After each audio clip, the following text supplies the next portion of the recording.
Hello everyone, Tim Allen with the Massey Group at Compass. It's February 14th, 2025. Happy Valentine's Day. This is your quarter one real estate market update for 2025. And this data is going to pertain to Contra Costa County in California. So let's first talk about what happened. Last quarter we had an election. Shortly thereafter we had a little bit of a Santa Claus rally, so to speak. 10-year Treasury dropped down to 4.15%. Since then, it's popped back up as high as 4.8%, and it's at 4.5% today. Why is that important? Because mortgage rates, you add on roughly 2.25%, and that's basically what your mortgage rate is for the day. Kind of why did that happen? Well, in December, the Fed cut rates 0.5 point. The market was expecting 0.25 point. Also with the red sweep that occurred, that was a little bit unexpected, and some of the incoming policies looking like with tariffs and whatnot, possibly inflationary. The bond market reacted, negatively to that news. But with the Santa Claus rally in December, we had a little bit of abnormal higher activity with mortgage rates dropping there temporarily in December, even though it's the holiday season. So what impact did that have on the local real estate market? Well, the lagging indicators mostly are negative. The forward-looking indicators are positive or trending in a better direction. So let me just share them with you. Homes sold are down both last month and last year. That's bad for sellers, better for buyers.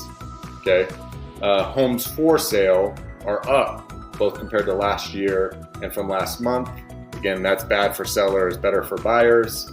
Median days on market, lower compared to last month, which is good for sellers, higher compared to last January. So a little bit mixed there. Median price per square foot, down, which is bad for sellers. Buyers like that better, but up 1/3 point from last year. Months of inventory, both of those numbers are higher, and we're sitting about 2.9 months worth of inventory.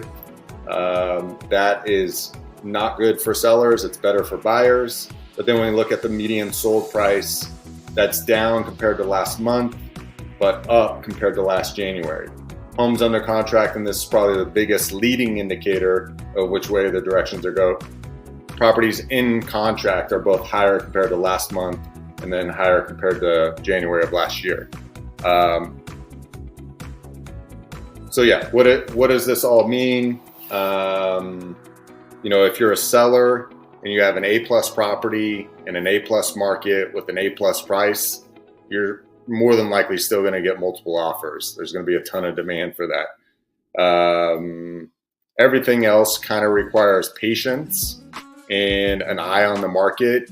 Of course, as our CEO said, the best marketing plan out there is an accurate pricing campaign. If you have a good price on your product, that'll drive demand, and more than likely you'll be successful.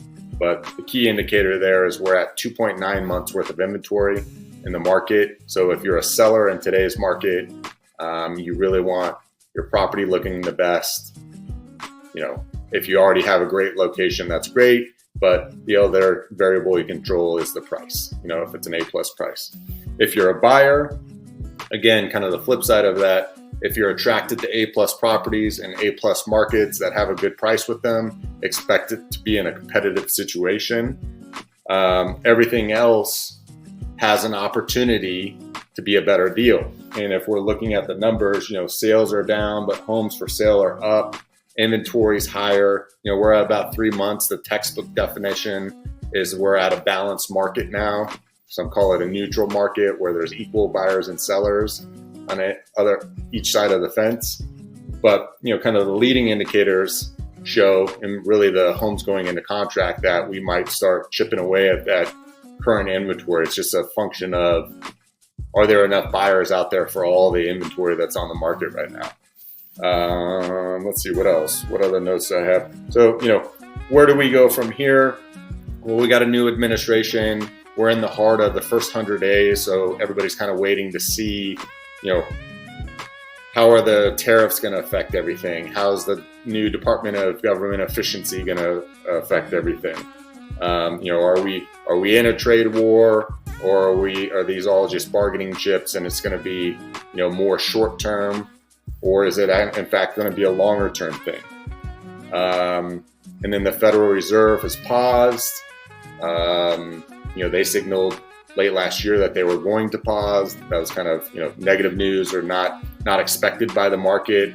And now the economic forecasters out there, as far as the federal Fed funds rate, they're predicting either zero rate changes this year, or I've heard the highest of like 3 rate changes in the negative direction, a drop in the rates.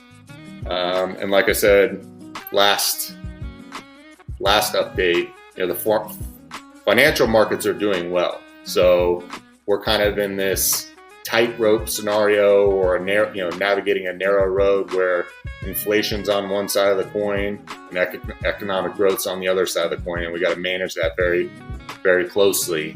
But that's it. That's all I got for now. A little bit more of the status quo when it comes to real estate for now, until we get through the president's first 100 days, and then we'll see next quarter. Hope you have a great day. Have a great weekend, great long weekend. Talk to you soon.